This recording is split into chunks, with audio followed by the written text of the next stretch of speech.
Kabanata 2781.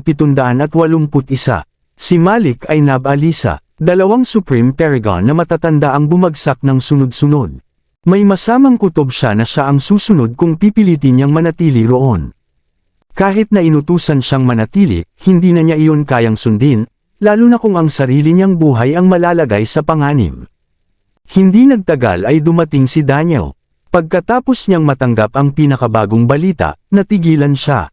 Kumunot ang kanyang noo at nagtanong, Malik, bakit natin ibinabalik ang mga kayamanan sa mga barbarian? Marami tayong isinakripisyo at nasaktan ang ating mga kapatid upang makuha ito mula sa kanila.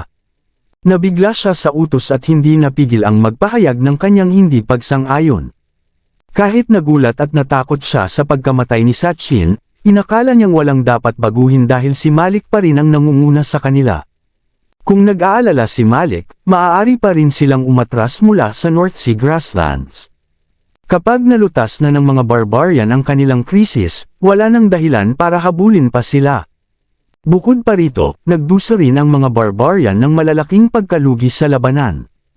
Sina Cuthbert at Heath na tumulong sa mga barbarian sa North Sea ay nakaranas din ng matinding pinsala. Kahit pahabulin sila ng mga barbarian, kailangan nilang mag-isip ng 2 beses. Hindi nagalit si Malik sa pagtatanong ni Daniel, na isang Supreme Paragon. Sa halip, huminga siya ng malalim at sumagot, nakalimutan kong sabihin sa iyo, wala na si Severin sa South Sky. May bigat at bahagyang panginginig ang kanyang tinig. Patay na si Tomos at siya ang nakatalaga sa pagbabantay sa Midland, at sa hangganan ng Midland at North Sea. Huminga ng malalim si Daniel at sumigaw. Ano ang sinabi mo? Wala siyang ideya na si Severin ang darating sa North Sea upang tulungan ang mga barbarian. Hindi rin niya inaasahan ang balitang pagkamatay ni Tomos. Bagaman bata pa si Severin, ang kanyang reputasyon at impluwensya ay umabot na sa antas na maihahambing sa isang matandang nakatatanda sa sagradong lupain, Evil Tribe, at primordial na sagradong lupain. Nabigla rin sila nang malaman na pinatay ni Severin si Mosen. Si Mosen ay isang Supreme Paragon na matagal nang nabubuhay sa loob ng 10,000 taon. Gayunpaman, ang lakas ng isang antas na 8 Supreme Paragon ay hindi sapat upang talunin si Severin. Sa huli, natalo siya sa isang laban na hindi inaasahan ng marami. Ang laban na iyon ay lalo pang nagpatibay sa reputasyon at pangalan ni Severin. Karamihan sa mga alagad mula sa Yellow Ghost Tribe at Evil Tribe ay matatakot sa tuwing maririnig nila ang pangalan ni Severin. Matapos makabawi sa pagkabigla, nagsalita si Daniel at maingat na nagpaalam. Babalik ako sa West Side at titipunin ang mga tropa. Hindi siya nag-aksaya ng oras at agad umalis dahil nais niyang makalayo sa North Sea. Tumingin si Malik sa paligid at nag-utos sa isang batang Royal Paragon. Ikaw ang mangangasiwa sa pag-atres. Pagkatapos noon, umalis siya at lumipad sa himpapawid. Sa gitna ng North Sea, matatagpuan ang Barbarian Royal City sa loob ng isang lawa. Sa loob ng gintong tolda sa lungsod, naroon ang isang mabigat, tahimik, at tensyonadong atmosfera. Si Heath ay mukhang seryoso habang hawak ang isang tasa ng tsaa at nakatingin sa lalaking matatag sa kanyang tabi. Samantalang si Cuthbert ay kakabawi lamang mula sa kanyang mga sugat. Hindi na siya kasing putla tulad ng dati, ngunit makikita pa rin ang bakas ng pagkabigla sa kanyang mukha. Si Tristram, ang prinsipe ng barbarian, ay tumingin pababa sa matipunong lalaki. Ang kanyang mga mata ay kumikislap ng nakakatakot na aura. Ang kanyang ama na si Allen ay nakaupo sa tabi niya. Siya rin ay nakatingin sa matangkad at matapang na lalaki na may tato ng agila sa mukha.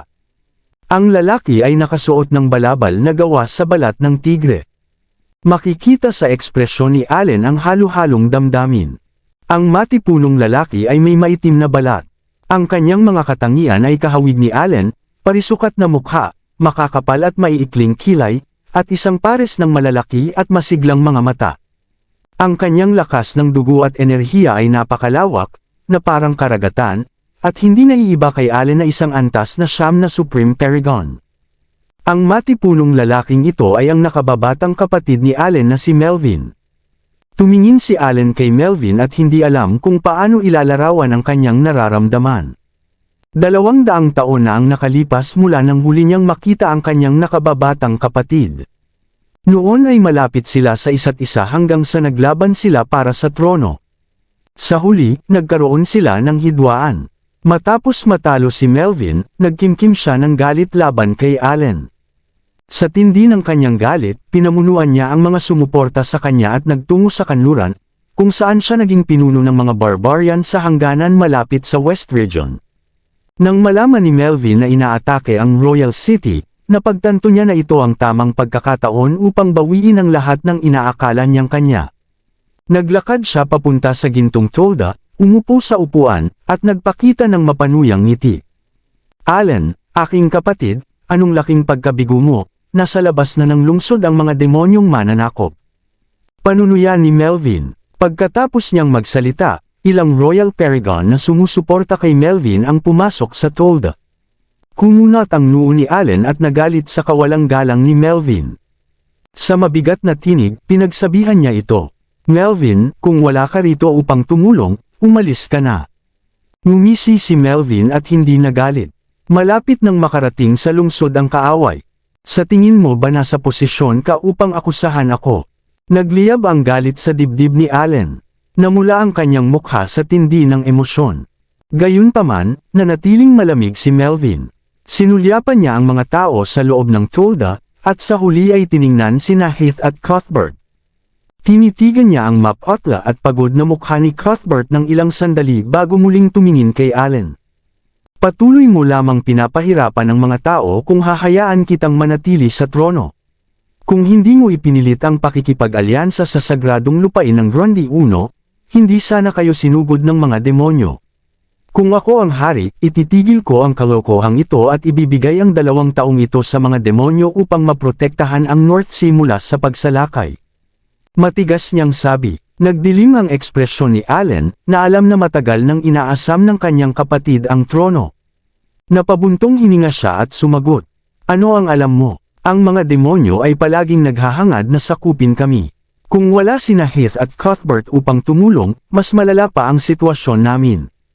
Ngumisi si Melvin ng malamig at sumagot ng may pang-uuyam. "Talaga, napakagaling nila. Hindi sana kayo mapapunta sa ganitong problema kung hindi mo ipinilit ang pakikipag-alyansa sa sagradong lupain ng Grundy I at pagiging kaalyado nila. Kapatid, mukhang tumatanda ka na. Kung patuloy kang mananatili sa trono na ito, lalo lamang magdurusa ang mga tao." Tumayo siya at tinitigan si Allen at ang trono. Kasunod nito, ang mga Royal Paragon na sumusuporta sa kanya ay lumapit at pinalibutan si Allen. "Ang lakas ng loob mo." Sa sandaling iyon, napagtanto ni Allen na pinaplano ni Melvin na puwersahin siyang bumaba sa trono. Pinakawalan niya ang kanyang aura bilang antas na siyam na Supreme Paragon at matalim na tinitigan si Melvin. Agad na naging mabigat at tensyonado ang loob ng tolda. Ang katawan ni Tristram ay nanginginig, at ang kanyang dugo at enerhiya ay bumaril sa kalangitan na parang usok. Tinitigan niya si Melvin ng malamig at nagsalita sa matigas na tono. "Uncle, isa ka lamang pinuno. Ang aking ama ang tunay na hari ng mga barbarian." Ang sinabi niya ay lalo lamang nagpasiklab sa galit ni Melvin.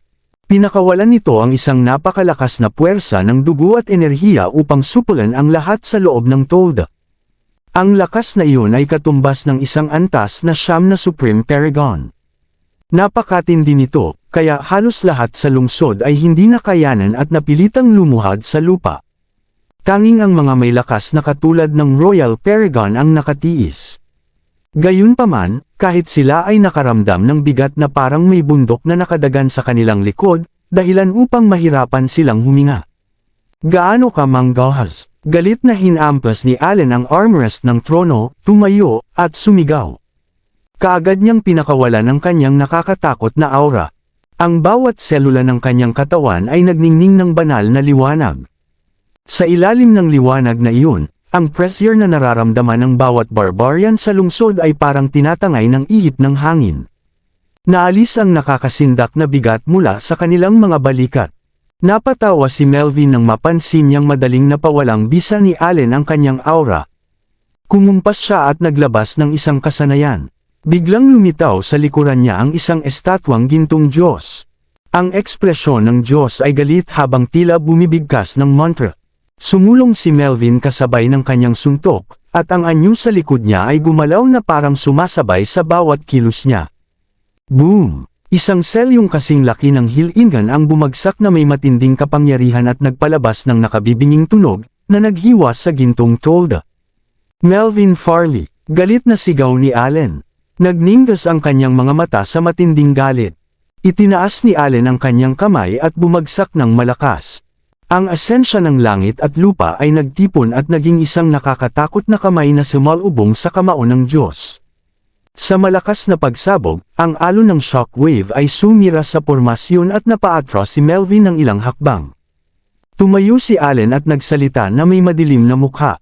Isa kang barbarian na Supreme Paragon ngunit hindi mo ginagamit ang kasanayan ng mga barbarian. Sa halip, ang ginagamit mo ay ang kasanayan ng Great Thunderbeat Temple. Anong kahihiyan? Wala kang pakialam doon. Tumayo si Melvin at ngumisi. Hindi ako katulad mo kapatid. Tingnan mo ang sitwasyong idinulot mo sa ating mga tao. Ang lungsod ay napapalibutan. Ilang buhay na ba ang nawala dahil sa digmaang ito? Napatahimik si Allen sa tanong na iyon. Binuksan niya ang kanyang bibig ngunit walang lumabas na salita. Mula nang magsimula ang digmaan, araw-araw ay may mga barbarian na nasasawi. Sa kabuuan, halos 100,000 buhay ang nawala na. At ang kabuuang populasyon ng mga barbarian ay 10 milyon lamang. Huminga ng malalim si Allen, na pinakalma ang kanyang galit, at nagsalita. Hindi kita masisisi dahil wala kang alam sa buong sitwasyon. Kung nais mong tumulong sa krisis na ito, magpapasalamat ako. Kung hindi, maaari ka nang umalis ngayon. Banibiro mo ba ako? Kung wala ang tulong ko, hindi kayo makakaahon sa krisis na ito. Kung hindi ninyo ibibigay ang dalawang iyon sa mga demonyo at ipagpapatuloy ang pakikipag-alyansa sa sagradong lupain ng Grundy 1, sigurado akong babagsak ang mga barbarian. Sarkastikong sagot ni Melvin. Lumapit si Tristram at malamig na nagsalita matapos suriin ang sitwasyon.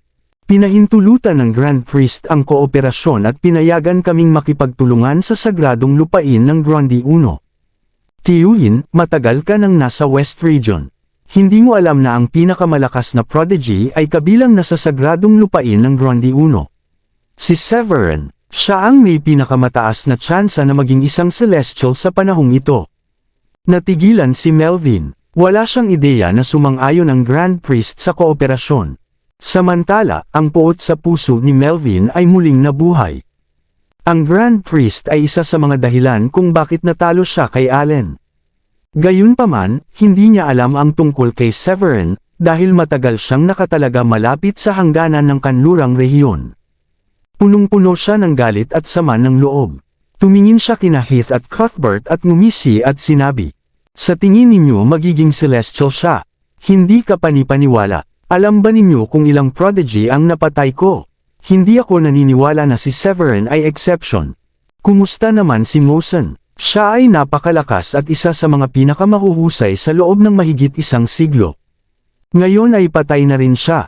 Nang marinig yun ni Heath, agad siyang gumawa ng nakakatawang mukha. Alam ng halos lahat sa Midland, maging mga practitioner man o mga demonyong cultivator na si Severin ang pumatay kay Mosen.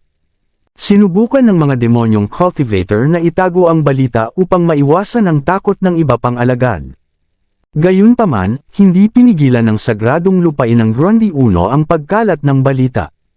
Dahil dito, halos kalahati ng mga tao sa Blue Realm ay nakakaalam na nito. Lihim na napangiti si Heath nang mapagtanto niyang hindi alam ni Melvin na si Severin ang pumatay kay Mosen. Sa sandaling iyon, napansin ni Melvin ang kakaibang reaksyon sa mga mukha ni Heath at Cuthbert. Kumunat ang noo niya at hinarap si Allen at sinabi, "Ibigay ninyo ang mga iyon sa mga demonyong cultivator, itigil ang pakikipagtulungan sa sekta ng Grundy 1, at bumaba ka sa trono. Sundin ninyo ang mga kahilingang iyon at tutulungan ko kayong talunin ang kaaway." Oo, 200 taon na ang lumipas mula nang huli silang magkita ni Allen. Hindi maiwasang magtaka si Allen kung ano ang nangyari kay Melvin, at kung bakit tila wala na itong alam at nagiging mapusok na. Ngumisi si Allen at sinabing, "Lumayas ka, ikaw." Galit na tinitigan siya ni Melvin at sinabi, Wala ka sa tamang pag-iisip. Sigurado ka bang mabubuhay ang mga tauhan ni Severin hanggang sa Golden Era? Mula sa nakikita ko, maaaring mamatay siya sa kamay ng mga demonyong cultivator. Pagkatapos nito, tumalikod siya at naghanda ng umalis. Biglang may isang barbarian na sumugod sa nasira na gintong tolda. Aking hari, may mahalaga akong ulat. Ang kaaway ay nagpadala ng isang emisaryo at humihiling na makipag-usap sa iyo. Agad na nagbago ang ekspresyon ng lahat sa loob ng tolda. Kasama si Allen. Ang mga demonyong cultivator ay nakapalibot sa lungsod. Ang pagpapadala ng emisaryo ay malinaw na layuning ipahiya sila at pilitin silang sumuko. Nagalit sina Heath at Cuthbert at naglabas ng pahiwatig ng pagpatay. Sa kabilang banda, tila si Melvin ang natutuwa sa sitwasyon. Tumawa siya ng malakas. Hindi na ako makapaghintay na makita kung paano ninyo haharapin ang krisis na ito. Sa sandaling iyon, wala na siyang balak na umalis. Huminga ng malalim si Allen, at kinuyam ang kanyang mga kamao, at pinakalma ang sarili upang hindi siya madala ng emosyon kahit pa siya ay napahiya at nainsulto ng emisaryo. Kailangan niyang bumili ng oras at maghintay ng tulong mula sa sagradong lupain ng Grundy 1. Matapos maghanda, nagsalita siya sa mabigat na tinig. Dalhin ang emisaryo dito. Maraming salamat sa lahat ng sumusubaybay. Please subscribe and follow my YouTube and Facebook channel, Filipino Novel. Maraming salamat po. Kabanata 2785. Dalhin ang emisaryo. Ang malamig na tinig ni Allen ay puno ng walang magawa at sama ng loob. Umupo siya sa trono at mahigpit na kinuyam ang kanyang kamao, hanggang pumuti ang kanyang mga kasukasuan. Showtime. Pinaglaruan ito ni Melvin ng walang pakialam at may bahagyang inis. Hindi na napigilan ni Tristram ang kanyang galit at sinaway siya.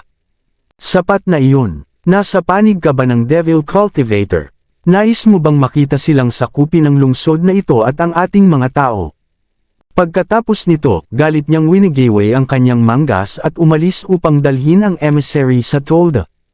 Sa labas ng gate ng maharlikang lungsod ng North Sea, si Chiron ay nakatayo sa harap ng pader ng kastilyo habang pinagmamasdan ang pormasyon sa kanyang harapan na maliwanag ngunit hindi matatag.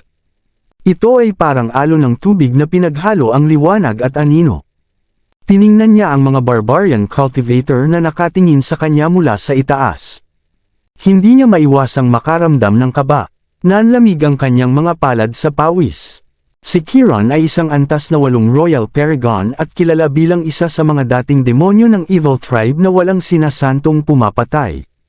Gayunpaman, nakakaramdam pa rin siya ng kaba sa pagpasok sa kampo ng kaaway. Sa katunayan, pinilit siya ni Malik na maging emisaryo matapos nitong malaman na darating si Severin. Umiling siya, huminga ng malalim, at tumitig sa gate. Habang kinakabahan siya para sa sarili, nagbukas ang gate.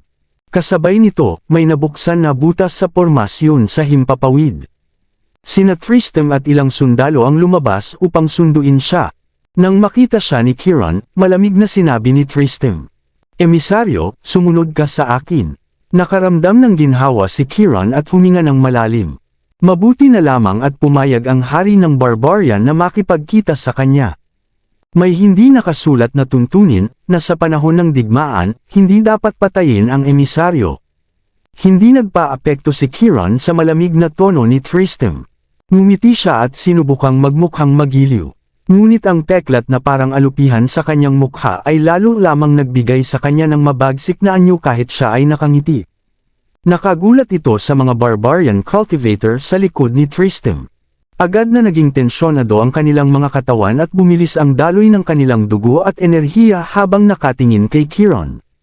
Sa kabila ng tensyon, ngumiti si Chiron at yumuko ng bahagya.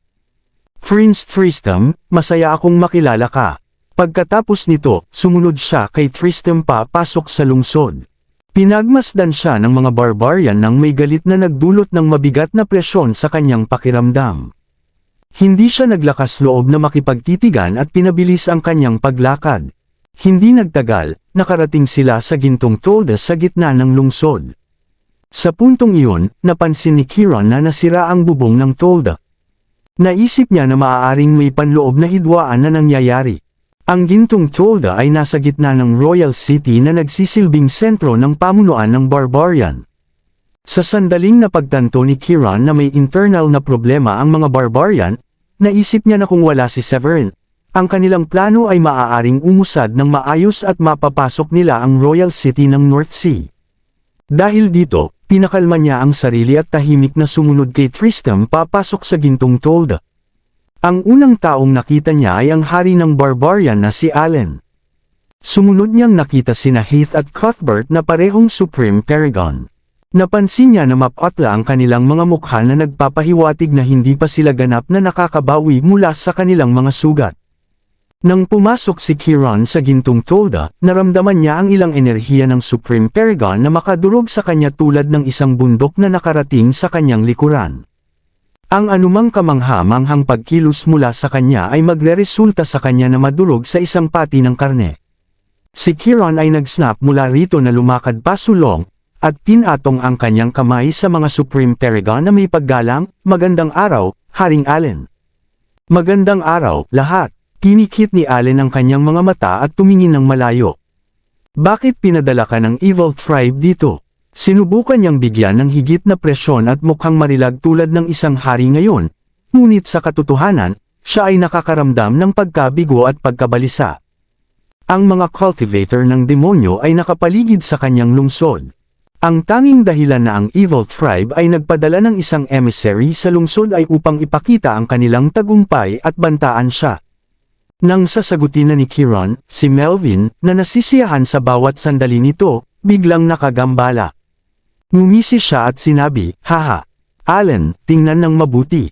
Tingnan kung paano nagpadala ang mga cultivator na demonyo ng isang emisaryo upang mapahiya ka, kapag ikaw ang hari. Kung hindi mo igiit na magtulungan kasama ang Grundy Uno na sagradong lupain, hindi natin haharapin ang nakapipinsalang krisis na ito." Matapos ang isang pag-pause, nagpatuloy siyang nanunuya, "Oh, halos nakalimutan ko ang tungkol kay Severin. Isang malakas na prodigy, sinabi mo, di ba? Sa palagay ko siya ay walang iba kundi isang clown. Kaya narinig kong nakuha niya ang tunay na kakanyahan ng Immortal mula sa Starry Sky Battle Space. Kaya ano, ang iba pang mga Royal Paragon na sumunod kay Melvin ay sumunod din kay Melvin. Hindi ba nagsimula ang digmaang ito dahil pinatay ni Severin ang kani-kanilang mga prodigy? Siya ay isang prodigy ngunit bata pa. Hindi mahalaga kung gaano siya kalakas, wala siya kung ihahambing sa isang antas ng siyam na Supreme Paragon. Ang mga sagradong lupain ay kailangan lamang magpadala ng isang Supreme Paragon at iyon ang katapusan ng kanyang daan. Sa wakas, hindi na mapigilan ni Allen ang kanyang galit matapos na ma-provoke ng maraming beses. Ang dugo at enerhiya ng kanyang katawan ay mabilis na damaloy, na ginagawang kuminang ang kanyang katawan na may banal na ningning. Sapat na, malakas ang kanyang tinig na si Melvin at ang iba pa ay nadama tulad ng mga patakaran ng langit at lupa sa paligid nila ay nagbago sa isang bundok at tinamaan sila. Ang ilang mga Royal Paragon ay nakaugat sa lupa, nasaktan at nagsuka ng dugo. Kahit na si Melvin, maisang antas ng siyam na Supreme Paragon, ay nagsuka ng dugo at gumawa ng maraming mga hakbang pabalik. Nabigla si Kiran na masaksihan ng lahat. Hindi pa niya ipinahayag ang dahilan ng kanyang pagbisita ngunit ang Barbaric ay nagkaroon ng isang salungatan sa kanilang sarili.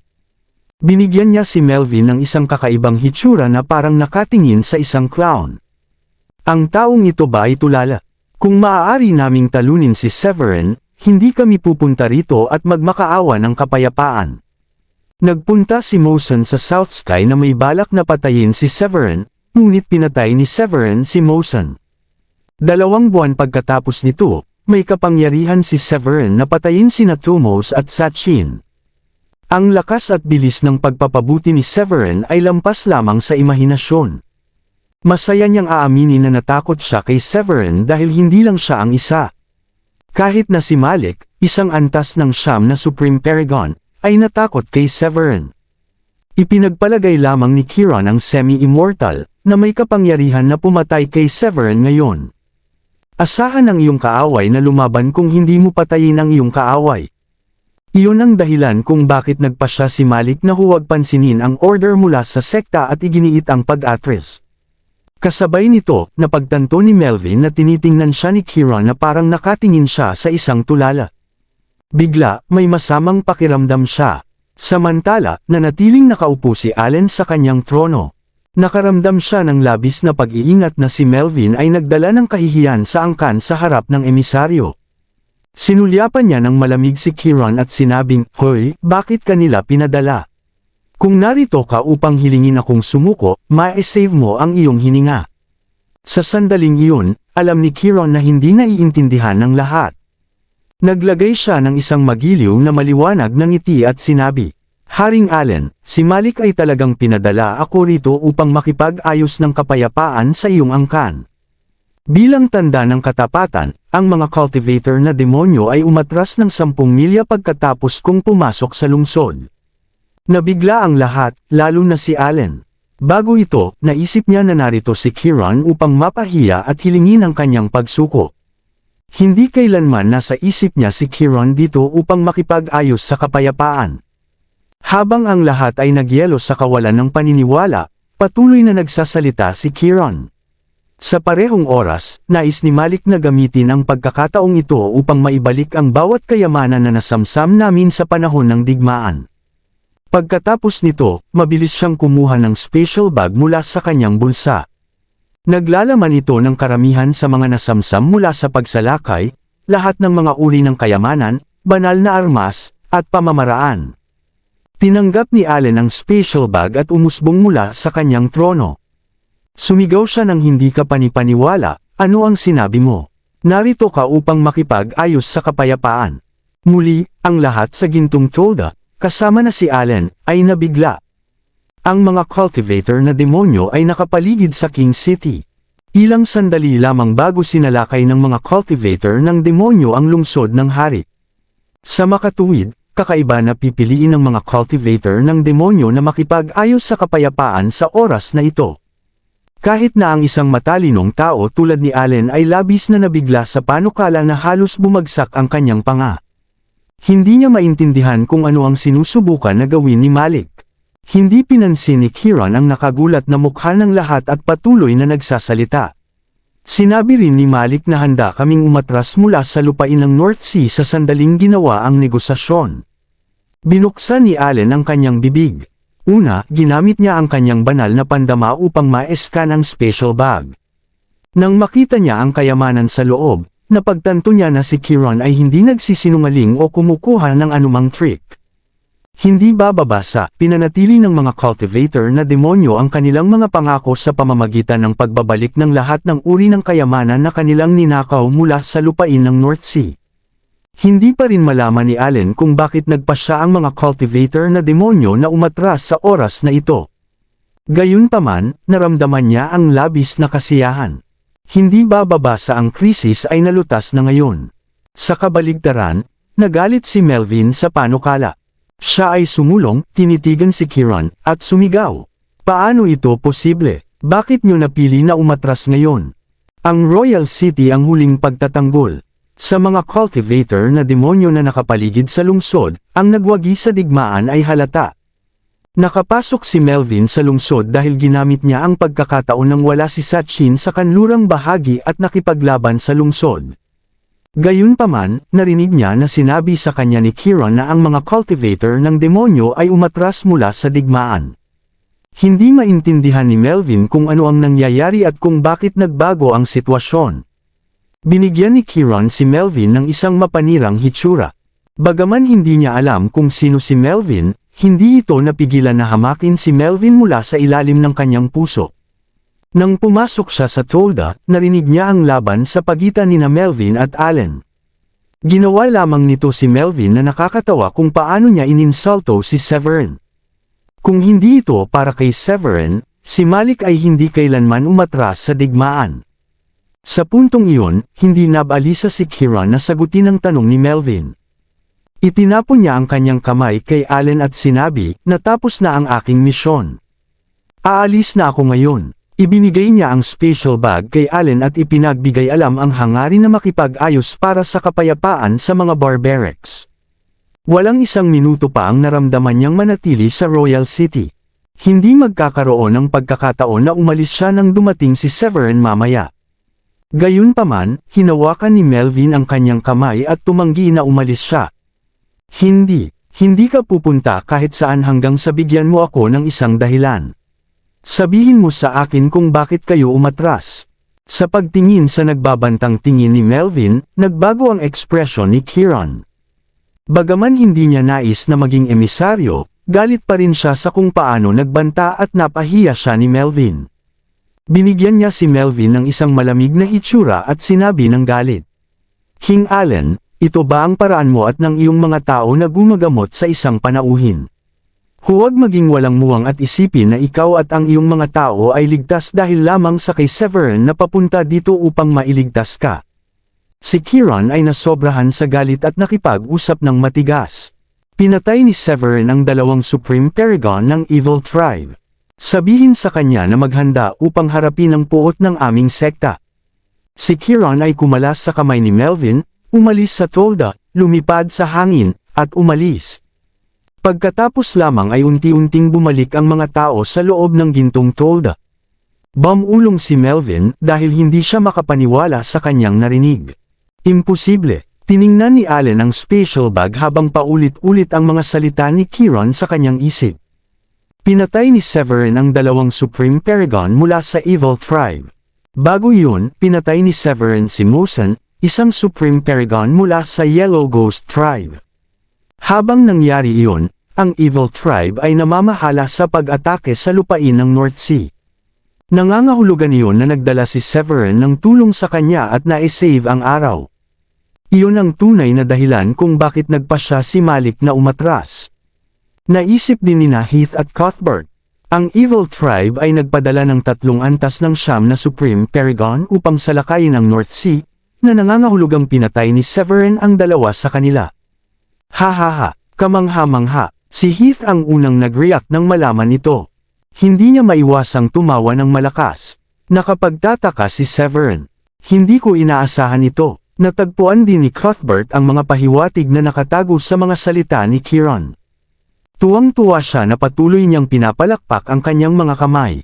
Bukod sa pakiramdam na masaya, nagulat din siya. 2 buwan lamang ang nakalipas na si Severin ay may kapangyarihan lamang na patayin si Mosen, na isang antas ng 8 Supreme Paragon. 2 buwan na ang lumipas, at ngayon si Severin ay sapat na malakas upang patayin ang 2 Supreme Paragon ng sabay-sabay. Hindi niya maiwasang pumasok sa isang emosyon kung ano siya. Lahat ng tao sa gintong tolda ay sumabog na tumatawa pagkatapos mapagtanto kung ano ang nangyayari. Si Tristram ay nabigla. Ang lahat ay nagbahagi ng parehong pakiramdam maliban kay Melvin. Pakiramdam niya ay may sumampal sa kanyang mukha. Bago ito, ininsulto niya si Severin, na nagsasabing si Severin ay walang iba kundi isang clown. Hindi ito nagtagal bago pa man magising siya mula sa kanyang pantasya na may sampal. Nahihiya siya, kaya't mabilis siyang umalis ng gintong tolda tulad ng isang natalo. Matapos umalis si Melvin sa tolda, ang mga tao sa loob ng tolda ay nagsimulang humihingal para sa hangin. Gosh! Kailan naging malakas si Severin? Naramdaman ni Allen na nangangarap siya. Ang krisis ay nalutas nang wala siyang ginagawa. Mukha siyang nagulat, kasama ang kanyang mga eyeballs na halos lumusot sa kanyang mga mata. Batay sa tono ng emisaryo, ang desisyon na umatras at ibalik ang mga nasamsam ay ginawa dahil pinatay ni Severin ang 2 sa Supreme Paragon ng Evil Tribe. Kung hindi namatay sina Thumos at Satchin, ang mga cultivator ng demonyo ay sasalakay sa lungsod ng hari ngayon. Tulad ng naalala ni Allen noong ilang buwan na ang nakalilipas, si Severin ay isang Royal Paragon lamang ng unang dinala siya ni Rinold sa North Sea. Sa oras na iyon, si Severin ay napakasikat sa Blue Realm para sa pagpatay sa mga prodigy ng 4 na mahusay na sagradong lupain. Sa kabila nito, hindi inakala ni Allen na mahusay si Severin sa oras na iyon. Isang Supreme Paragon lamang ang maaaring mahuli ang kanyang mata. Upang maging mas eksakto, ang isang Supreme Paragon ay isang insekto lamang na may higit na lakas sa kanya maliban kung ang Supreme Paragon ay nakarating na sa antas ng siyam. Matapos sumang-ayon si Allen sa Grand Priest na makipagtulungan kay Severin, Ang Grand Priest ay partikular na malapit kay Severin at binigyan pa si Severin ng nag-iisang piraso ng Star Gold ng angkan. Sa oras na iyon, hindi talaga maintindihan ni Allen kung bakit. Gayunpaman, nagsisimula siyang maunawaan kung bakit. May mata ang Grand Priest para sa isang bagay. Nagulat pa rin si Allen. Nanatili siya kung saan siya kasama ang kanyang pinalawak na bibig. Samantalang, dahan-daang tinanggap ni Cuthbert ang sorpresa. Pinuri niya, hindi nakakagulat na naging mahilig si Adrian kay Severin. Hindi pa katagalan at ngayon siya ay may kakayahang pumatay na ng isang antas ng siyam na Supreme Paragon laban sa lahat ng mga logro. Tumawa si Heath ng malakas habang hinahaplos ang kanyang balbas at sumang-ayon, oo. Nagulat ako na alam kong si Severin ang pumatay kay Mosen nang protektahan niya ang South Sky. Isang sorpresa na siya ay may kakayahang pumatay ng dalawang Supreme Paragon sa isang lakad. Ngayon na si Malik ay umatras mula sa digmaan, ang North Sea ay hindi na nasa panganib. Nagulat at naiinggit si Tristram. Siya at si Severin ay nagsimulang magkasama. Sa katunayan, ang kanyang nakamit ay mas mataas kaysa kay Severin noong pumasok sila sa Starry Sky Battle Space. Gayunpaman, siya ay isang Royal Paragon lamang, at si Severin ay may kakayahang pumatay ng isang antas ng siyam na Supreme Paragon. Ang agwat sa pagitan nila ay nagiging mas malawak at mas malawak. Naramdaman ni Tristram na imposible para sa kanya na makipagkompetensya pa kay Severin. Pareho silang wala sa parehong larangan ng paglalaro. Habang ang lahat ay nabigla pa rin, isang malaking portal ang lumitaw sa kalangitan sa labas ng lungsod. Kaagad, ang kulay pilak na summon airship ay kumikinang na may banal na ningning ay lumipad sa portal. Umupo si Severin at nagmumuni-muni sa harap ng barko. Bigla-bigla, binuksan niya ang kanyang mga mata at tiningnan ang lungsod ng hari sa gitna ng lawa. Ang kanyang ekspresyon ay hindi na mukhang tense tulad ng dati. Matapos patayin sina Thumos at Sachin, nakaranas siya ng malaking pinsala. Gayunpaman, hindi siya naglakas loob na mag-aksaya ng anumang oras dahil alam niya na nasa panganib ang Barbaric, at nais niyang makarating sa Royal City sa lalong madaling panahon. Kaya, ang summon airship ay pinalipad niya ng buong bilis habang dumadaan sa portal. Kabanata 2770. Tumayo si Severin sa harap ng airship at tumingin sa Royal City. Ang buong lungsod ay maliwanag na kumikislap. Itinaas niya ang kanyang kamay at inimpyet ang kanyang enerhiya sa summon airship upang mapabilis ito. Nang ang summon airship ay malapit na sa lungsod, si Dayan at ang iba pang tatlong kababaihan ay handa na sa labanan. Ang kanilang mga katawan ay matigas at panahunan. Gayunpaman, ang mapayapang lungsod ay nakakuha ng kakaiba sa lahat. Severin, hindi ba ipinagbigay alam sa atin ni Mr. Amethyst na ang mga cultivator ng demonyo ay nakapaligid sa Royal City? Nasaan ang mga cultivator ng demonyo? Wala akong makitang anuman sa kanila. Nagtataka si Dayan at nagtaka. Sa katunayan, natagpuan din ito ni Severin. Mabilis niyang pinakawala ng kanyang banal na pandama at ginalugad ang buong lugar ng lungsod at ang malapit din sa labas ng lungsod. Gayunpaman, natagpuan lamang niya ang ilang mga cultivator ng demonyo. Sa kabila ng pakiramdam ng pag-aalinlangan, mabilis niyang pinabilis ang bilis ng summon airship at naabot ang kalangitan sa itaas ng Royal City. Nang dumating ang summon airship sa harap ng gate, isang barbaric na cultivator ang nagtanong, "Sino ito?" "Ako ay nanggaling mula sa sagradong lupain ng Grundy 1. Ito ang token. Ipaalam kaagad sa iyong hari." Itinapon ni Severin ang isang token na kumakatawan sa kanyang pagkakakilanlan sa barbaric cultivator. Ang barbaric cultivator ay nasa tungkulin na bantayan ang pader ng lungsod. Mabilis niyang ipinadala ang mensahe pabalik sa gintong tolda. Kapag nakakuha siya ng pahintulot mula kay Allen, mabilis niyang binuksan ang pormasyon. Nang malaman ni Allen na dumating si Severin, mabilis niyang dinala si Tristram at ang mga matatanda ng angkan upang tanggapin si Severin. Nang makarating sila sa gate ng lungsod, tiningnan ni Allen ang summon airship na nakalutang sa itaas ng kalangitan at nakita si Severin. Masaya niyang sinabi, "Mr. Severin, maligayang pagdating." Mangyaring pumasok. Dinala ni Severin ang kanyang mga asawa at 12 ng mga alagad sa lungsod. Pinagsaklap niya ang kanyang kamay nang tumayo siya sa harap ni Allen at binati, Haring Allen, inaasahan kong hindi pa ako huli. Hahaha, syempre hindi. Tumawa ng malakas si Allen. Matapos malaman na si Severin ang pumatay ng 2 antas ng siyam na Supreme Paragon, tinatrato niya si Severin na parang siya rin ay isang antas ng siyam na Supreme Paragon. Ang kanyang tono ay tunog magalang at magalang. Kung si Severin ay maaaring pumatay ng isang antas ng siyam na Supreme Paragon, madali rin niyang patayin si Allen dahil ang lakas ni Allen ay halos kapareho ni na Tumos at Sachin. Ang sigasig at magalang na tono ay nag-stretch ng kanyang ulo. Gayunpaman, hindi ito masyadong nag-abala sa kanya. Sa halip, mas nag-aalala siya tungkol sa kay Heath at Cuthbert.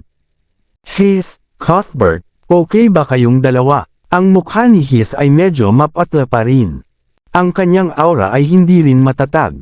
Umiling-iling siya at sinabi, ang iyong suporta ay dumating sa oras lamang. Kung hindi, sa palagay ko makikita mo na lamang ang aking mukha mula sa mga larawan na nakabitin sa hall ng sekta sa hinaharap.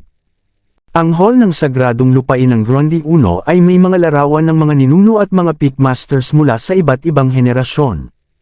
Ang sinumang mga miyembro ng Supreme Paragon na umakyat o namatay ay mag-iiwan ng isang larawan na nakabitin din sa bulwagan, upang ang mga alagad ay maaaring sumamba at malaman ang tungkol sa kanila. Nakikita kung paano si Heath ay may pakiramdam na nag-crack ng trabaho, si Severin ay tumawa at nadama ng ginhawa. Matapos ang isang maikling kasiyahan, sinabi ni Allen, halika, Mr. Severin, pag-usapan pa natin sa loob.